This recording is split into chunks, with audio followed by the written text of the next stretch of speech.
We're done here. Sitting down next to her comes at a price. Cheerio. Deveo. Sir? No, you. Okay.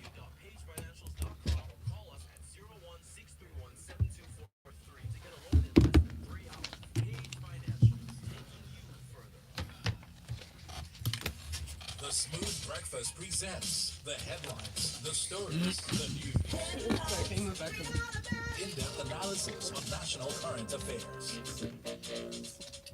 Freshly pressed on Smooth. Studio is live. 98.1. Max, are up.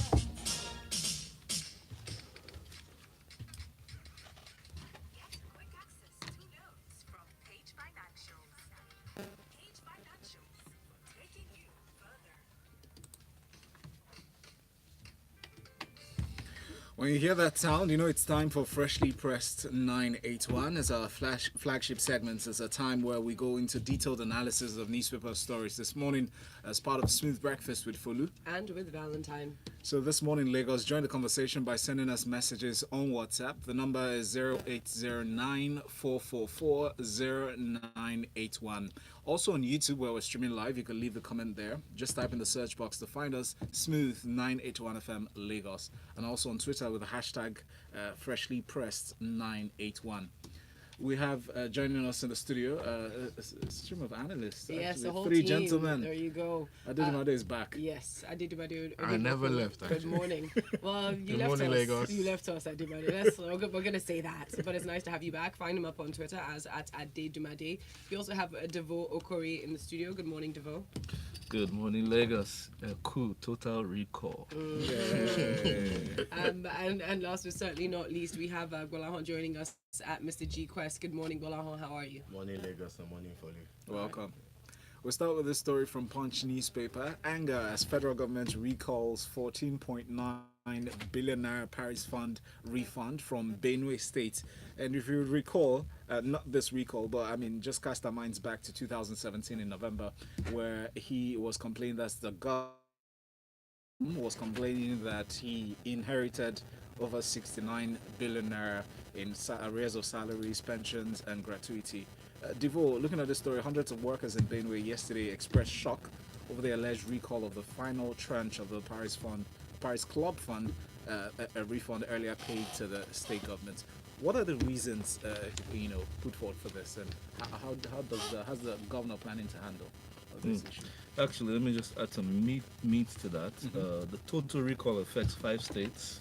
That's Benue, which is the chief one in the story, Delta, Imo, Oshun, and Rivers. 2 which are of APC, and the other 3 are PDP. I have been searching. I'm still searching, and I'm yet to see where the federal government has given an instant. Because in the story, when the Benue people reacted in terms of taking to the streets, some of the reporters did approach the Ministry of Finance to confirm why this action was taken. And the Minister of Finance only responded that they should write a letter, that's to the journalists, write a letter to the Ministry of Finance for a reason. Now, this is quite unheard of because in the story it shows how the many reactions are taking place, especially with Benue, where the governor had already notified the civil servants that they would be receiving the backlog of their salary payments, pensions, and arrears. And just for them to expect maybe alerts this week, and then they now heard that federal government's announcement that it was recalled. I don't understand myself because it doesn't make sense. I think who was saying it that the money is not the federal government's own. It's actually the state's money that was wrongly, if you remember, wrongly deducted. So by institution of ownership, it's just a matter of accounting. So how the federal government rescinded on or recalled their action is yet to be justified. However, the Nigerian Governors Association has called an emergency meeting today. That's through the chairman, the governor, Yari Abubakar. Do you mean the Nigerian Governors Forum? Yes, NGF, sorry, Nigerian Governors Forum. And he's asked all the governors to come around so that they can address this matter as fast as possible, and that they should bring evidence of 3 months' payments of salaries. Remember, before this last tranche, the federal government did inform the states that though they cannot, direct them or force them, or it's not mandatory, but they should use the money to pay the backlog. Yes. And that's the understanding that they had in terms of the agreement. Now, whether this was done by the states is another question. So this is why, because I doubt that they would have a case with the federal government if they don't have proof that it has been used justifiably, especially given the fact that outstanding staff salary has been at the top of issues for civil service around the country at both state, federal, and local government levels. So honestly, we need a very sound explanation. Yeah. Some have tried to give it a political tone, in the sense that maybe APC is trying to make a last-minute move to starve some of the states who are not on its side of some needed funds. But for the fact that 2 APC states are there already, Oshun and Imo, that can be flayed aside. But I expect the federal government, especially given the fact that this would put them in bad light, to give a justification anytime soon. It'll be curious to see the reasons they put forward. We'll be following the story very closely to watch out for that. Still staying with Punch newspaper for this next story. Lalong signs criminal justice law to tackle killings. Earlier this year, we heard that they signed the Child Rights Act bill into law, and then following the spate of killings experienced in Jos Plateau State, the governor Simon Lalong on Tuesday signed into law the Administration of Criminal Justice Law, and the governor expressed optimism that the decision has put an end, in his words, to the transfer of criminal subjects to Abuja for prosecution. Adedunmade, what are your thoughts on this? It's quite clear that the government is trying to be proactive in regards to protecting the citizens of the state. Now, we all know that around the Middle Belt, there's been a lot of deaths and there's been a lot of attacks over the past few months. For instance, since January, it is reported that about 900 people, and a little over than that, have died in that area of Nigeria. Now, Plateau itself, has had a series of problems. There have been herdsmen attacks, there have been Boko Haram attacks, there have been reprisal attacks, and all this, and there's also been intercommunal conflict, and this have aided in the loss of life and property over a long period of time. So now they had a problem in the sense that whenever they wanted to prosecute these people, they had to take them to Abuja. But now they have strengthened their law. Now what the government has done is the governor, aside from signing the Administration of Criminal Justice Law, he also signed the Penal Code of Plateau State Law, that's the 2018 law, and also the Plateau State Information and Communication Technology Development Agency Law of 2017. Now, what he's trying to do, like I said, is trying to be proactive in regards to protecting the state. But if we are still going to focus more on this law that has been passed, you will see that the state is yearning to have an effective means of administration of justice that can possibly and to the fullest extent of the law, prosecute people who have been found guilty of especially acts of what they have described as serial killings. Now, this happens in a sense where certain people come and attack, and they do it over and over again. But the problem now is, apart from this law, there are other things that need to be worked on. For instance, yes, the law is there, but it takes adequate security measures to actually catch these people and prosecute them before the law. And not just that, but it also takes adequate investigation and proper prosecution for them to actually get to jail. If not, we'll just have a situation where people are taken to court and nothing is done at the end of the day, and they're being thrown out, or the court is letting them go for little reasons based on technicalities. So I commend the state governor, and I also want other state governors who are yet to do this to follow in his footsteps. Thank you very much, Adedunmade, for that. Moving on to this next story, Lagos, be reminded that you can send in messages via Twitter. Use that hashtag FreshlyPress981 or through WhatsApp 0809-444-0981. Deveo, let's have your take on this next story from Guardian newspaper. National carrier on course, says Sirika. So the Minister of State for Aviation, Hadi Sirika, has said that the plan to establish a new national carrier remains on course and due to resume at a later date. The earlier date was put as December, but recently we heard that the investors are not coming as quickly as suspected to, put their money where their mouth is, or if they have ever even spoken. And we followed the stories from last week where the government actually came out to say, okay, they're going to start paying arrears for the staff of the defunct Nigeria Airways. What are your thoughts on this today? Honestly, am I happy that this government will have its last day come May 29th? This has been a government of reversals and inconsistency. Now, you mentioned the government. Now, who is the government? Is it the Minister of Information? He speaks for government, doesn't he? Or is it the Minister of Aviation? Oh, he speaks for the presidency. No, he speaks for the government. That's his allocation. And the Minister of Aviation, that is his portfolio. So who do we believe now? As of last week, that's exactly 7 days ago, the same Minister of Aviation came to the public and announced how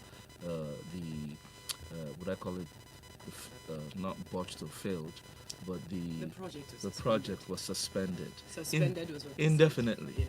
You mentioned that it was suspended indefinitely, and that till a later date, and this was taken as a collective decision of the Federal Executive Council. Now, along the way, he mentioned some days after at the function in MMA, the Minister of Information now gave reasons to allude why that suspension took place, that it was for the lack of investors. Now, we sank with that. We were okay with that, actually. But here comes the Minister of Aviation again to inform us that no, the National Carrier project is still on course. Yeah. Now, how do I marry it being on course and its suspension, and that it did actually attract investors that were willing to take up 95% of what he had said was going to be started with about $300 million. That's about 92 billion naira, of which Nigeria was to invest 5 billion.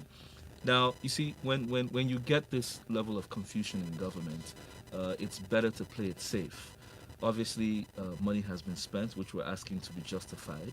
But I think it is in the interest of this government to talk to themselves. Now, this doesn't even speak about aviation or the Ministry of Aviation. It speaks about the confusion with the government of the day. This has happened in the cases of military in terms of the status quo with the insecurity threats. This has happened in the state of the power reforms. This has happened also in the state of how a lot of legislation has gone forth. It happened with the budget back and forth. I did, you did, he didn't say, he said. So who do we believe? We refuse as a people to remain confused if these set of people will not get their act straight. It's very simple. Here they are reversing or recalling money for states without a reason. I mean, this is a lot of confusion. Yeah. But then the statement ends with the clarifications have been made in the public interest. We'll see what the public is interested in the stories and comments. We go to this next story from Premium Times. It's an update. Court nullifies removal of Imo Deputy Governor Eze Madumere. We recall that on the 30th of July, that's the Deputy Governor of Imo State, was sacked by 19 of the 27 members of the Imo House of Assembly about the same time that the court in the state barred the lawmakers from removing that same governor, the deputy governor, from office. They said his accusation really was they alleged that he abandoned his duty for 3 months.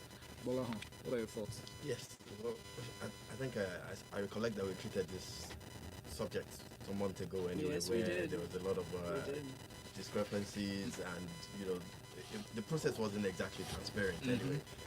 It was hurriedly done, where you had a lot of the State House of Assembly members just hurriedly pushed the process through. Yeah. And of course, this story it's actually split into two parts. And we're talking about the illegal removal of the deputy governor. Then we're also talking about the issues that APC is actually having as well too, Imo State as well too. So the story actually breaks into two.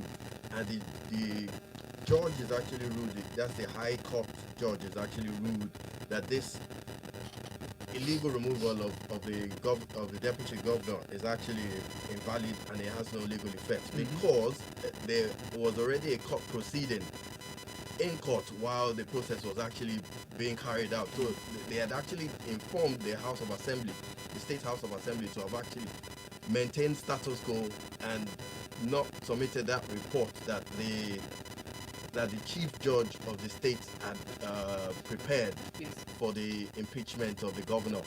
So The deputy governor. or the deputy governor, I should have said. So they should have actually maintained status quo, And they didn't. and they didn't actually. So, but the second part of the story actually also talks about the issues that the APC is also having in Imo State. There are two factions that is currently ongoing. The deputy governor actually has one faction, while the governor, Rochas Okorocha, also has another faction as well. And they've actually carried out parallel primaries in the state elections anyway. But there's been so many overrulings by the courts as well too, and the court has actually overturned the elections that were carried out, and they've asked for fresh elections to be carried out right now at the moment. So at present, we do not actually know who is actually in control of the APC party in Imo State. Well, more confusion, just as Deveo pointed out, but thank you very much for that, Gbolahan. We keep it moving. We see a few messages coming through up on WhatsApp. MI from Akoka says, the federal government should give closure to this type of sensitive action so that fifth colonists don't run riot with false narratives and innuendos. Can they just pay worker salaries and keep it moving? Interesting. While we've got this next one in, Ace from Agwo, who says, if the reason for the recall is based on salaries, should Osun State be in the list? Didn't I hear that the Osun government hurriedly paid off the backlog of salaries just days before the elections? Well, you did. Well, Eji from Ariko says, I completely agree with Deveo that this government is a government of reversals. Hashtag confusion with the national carrier. Moving on to our next story now. Nigeria's exit from recession under threat. The CBN warns. We've taken it from Thisday newspaper. Deveo, I'm going to take it over to you. Now, we have the Central Bank of Nigeria on Tuesday coming out to basically say that, listen, the recently celebrated exit from recession could be under threat because the gross domestic product had slowed in growth from 1.95 in the previous quarter of the year to 1.50% in the second quarter. Not so great. It's only a modest stability we managed to achieve. In fact, the manufacturing sector, according to another story, never made it out of recession and haven't experienced any growth whatsoever. We're looking at what's helping out at the moment, perhaps crude oil prices that are way above the budget benchmark of $51 per barrel. But just trying to figure out how we move on beyond there. It talks about the NPR being maintained at 14%, and the story does go further into addressing a number of other issues, including what's going on with Skybank, or Polaris as they've now been renamed, and the issues with MTN as well. So, Deveo, over to you. Yes, these have to do with economic health check. Yes. And specifically, let's get it right, because I know sometimes in trying to state what happened, some people might go off on the wrong tenure. A recession is, for the lack of a better argument, 2 to 3 quarters of negative growth. Now, quarter one it was 1.95, quarter two was 1.50%. That means that's the first quarter negative growth. So if it happens again in quarter three, you'll start hearing issues of technical way of going, we're slipping.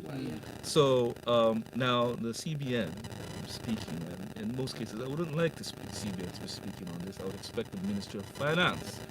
Yes. We know the turbulence has happened there recently. Yes, so. Zainab Ahmed, if you can hear me, we need to hear your voice. For sure. Yes, so the CBN has stated that macroeconomic factors have led to this, even though some aspects have been working for our good in terms of stability in the FX markets. That's in terms of foreign exchange, sustained by the injections of dollar, the crude oil price that has sustained itself for a while. And if you've been hearing our reserves have been at an all-time, I wouldn't call it a high, but at least they've been sustained. Now, however, the security issue, which has gone back and forth, investors as well as also governance in terms of government's ability to fund and even appropriate its budget into the economy. You know, sometimes we forget the fact that even though we tout 6-7 trillion naira as the budget, much of it does not get into the system at the end of the day. Last year's budget was about, I think, 40% performance, 50%. Yeah.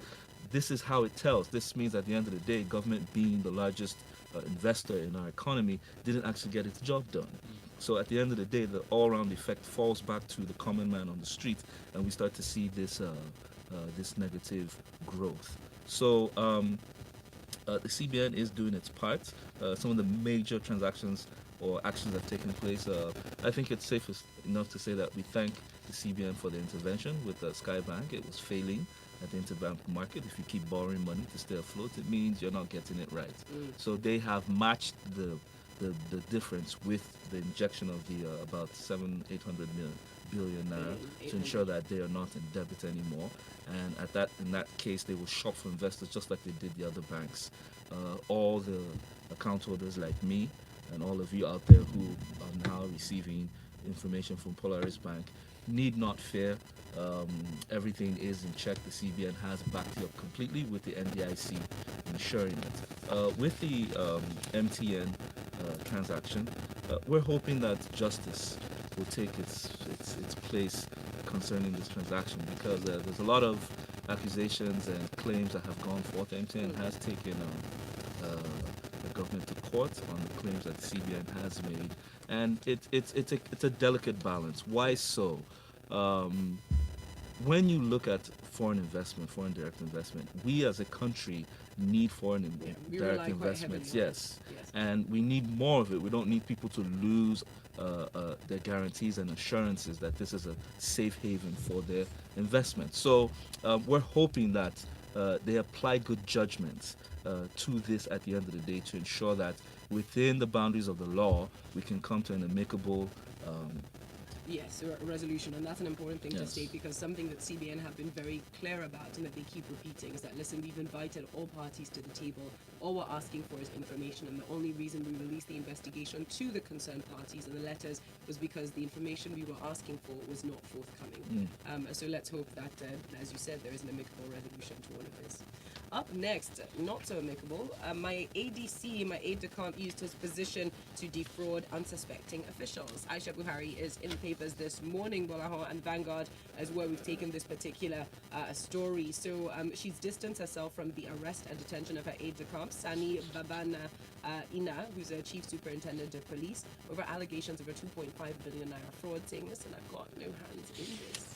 Your thoughts? Yes, very interesting topic when we look at it. I'm looking at the amount and the magnitude as well too. And that he's been her aide-de-camp since 2016. 2016, yeah, exactly. So he's been at this now for 2016. Although when the story first of all broke, other news agents actually did report it that she was actually the one that actually initiated the arrest of the AD camp. But in this now, she's actually distancing herself from the incidents and saying that the police actually did their job and did go ahead to do the arrest without her knowledge of the incident. So pretty much what she's actually saying now is that she wasn't actually aware, or she wasn't aware until the arrest was actually made, that this AD camp or the AD had actually been abusing his position in enriching himself. Well, we find this incident happening a lot in Nigeria as well, to where a lot of people front and pretend to be somebody else or who they're not, to extort several people as well. But I'm just surprised with the amount of 2.5 billion. How did that money change hands? Is it cash? Is it transfers?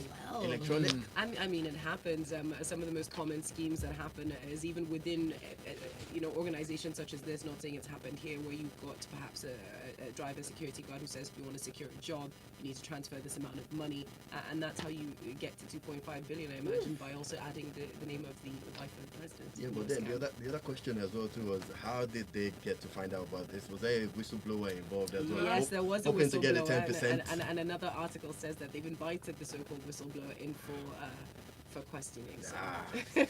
Someone's rubbing the grease in their plot palms. thickens. Thank you very much for that, Gbolahan. Up next, Apapa Oshodi gridlock worsens as the presidential task force fails to act. Still taking this one from the Vanguard newspaper, but Adedunmade, I'm coming to you for your thoughts on this one. There had been a presidential task force that was set up by the federal government on the Apapa gridlock, and the report is saying that they appear to have abandoned their responsibilities. At mile 2 on the express yesterday, members of the task force were seen actually encouraging truck drivers to park indiscriminately on the highway. Last week, the task force had said, listen, we're going to remove all the trucks. That hasn't happened. In fact, you've got commercial bus drivers that are driving against traffic, and to be fair, we're seeing it in a lot of places in Lagos, as though the Lagos State Traffic and Management Authority are almost non-existent anyway. I can't recall the last time I saw them. But really damning stuff over here. What are your thoughts on this story, Adedunmade? If we want to do a count of how many task force have been inaugurated in the history of Nigeria because of this particular road. I'm sure we'll get to, if not 15. You know, this has been a problem that did not just start today. I remember in 2012, the federal government and the state government met to have discussions on this road. In 2013, the FEC approved the 124 billion naira for the repair of this road. And just last month, Professor Yemi Oshibajo is still talking about repairs of the road. So I don't know why in Nigeria we like to make things seem as if hard work is not possible. Now we have a road that obviously is failing, that obviously can no longer accommodate the volume of traffic that it gets, and we are still talking about repairs. What happened to constructing another one? What happens to being proactive? Why must we always come and say, oh, we want to what I'll call use palliative measures? Now, when I read this piece, they said they achieved success, and how they said they achieved success was they were able to clear the service lane. You know, so when you hear these kind of things, I believe that this is a mediocre job that is being done by both or by all the agencies that are involved in this process, from the state to the federal. Now, I also believe that there is something called user experience. There is an interview here of one of the tank drivers, and he has said that there is nothing that they can do to solve the solution. He has given 3 solutions. He said that they should open more gates at the Tinkan Island, and that they should create more avenues and routes for truck drivers to get there, and they will stay off the expressway. They are not doing that, but they are clearing the service lane. Anyway, in a few months, we'll come to talk about this again. Thank you. Probably next week, to be honest. I don't think it's going to be a few months. But thank you very much for that, Adedunmade. Up next, new minimum wage. The NLC and TUC begin a nationwide strike. That's what the Punch newspaper is reporting. So the Nigeria Labour Congress, as well, and their General Secretary, Dr. Peter Ozoeson, in a statement in Abuja on Tuesday, directed all industrial unions in the country and state councils to immediately begin the mobilization of their members in readiness for a strike. It's actually meant to be effective midnight today. That's September 26th today, which means from tomorrow people won't be moving about.